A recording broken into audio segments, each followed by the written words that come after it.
है गाइज हाम्रोमा चाहिँ स्पाइडरम्यान सेटहरू स्पाइडरम्यानको ज्याकेटहरू डाउन ज्याकेटहरू होलसेल मूल्यमा आएको छ है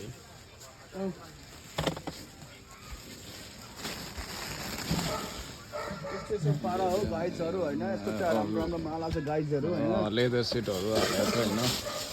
राम्रो राम्रो आएको छ हाम्रो चाहिँ होलसेल हो एक पिस अब होइन चिने जानेको लागि बेचिन्छ अरूलाई त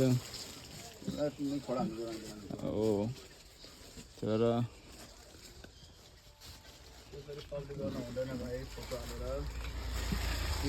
सानो मेरो भ्लग हो है गाइस सबैले सब्सक्राइब लाइक लाइक गरिदिनु होला सबैले हजुर भाइरल बनाइदिनु होला अब त बेरोजगार परियो बेरोजगार पर्यो के गर्नु हजुर यस्तै छ जिन्दगी हैन